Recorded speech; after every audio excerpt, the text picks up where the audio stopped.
আমাদের প্রতিটা মেয়ের জীবনেই না পাওয়ার সংখ্যাটাই হয়তো অনেক বেশি, আর পাওয়ার সংখ্যাটা অনেকটা কম। সেটা যে কোনো কিছু হতে পারে, যে কোনো কারণে হতে পারে।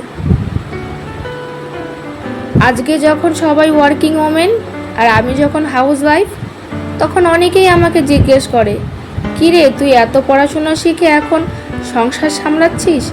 আমরা তো কত ভালো আছি, চাকরি করছি। তাদের উদ্দেশ্যে আমি একটাই কথা বলতে চাই, আমি সংসারটা সামলাচ্ছি, তাতে কোনো আমার বাধ্যবাধকতা নেই। আমি ভালোবেসে আমার সংসারটাকে সামলাচ্ছি। আমি আজকে হাউস ওয়াইফ, সেটা আমার পছন্দে, আমি নিজের পছন্দে আমি আজকে হাউস ওয়াইফ। আমি চাইলে চাকরি করতেই পারতাম, তাতে আমার ফ্যামিলির তরফ থেকে কোনো বাধা ছিল না। আর আমি এটা হেল্প করে বলতে পারি, আমি স্বামী হিসেবে যাকে পেয়েছি সে সত্যি খুবই একজন ভালো মনের মানুষ। আজকের ডেটে যখন কথায় কথায় ছেড়ে যাওয়ার প্রশ্ন ওঠে, তখন এরকম একজন ভালো মানুষ পাওয়া সত্যি কিন্তু ভাগ্যের ব্যাপার।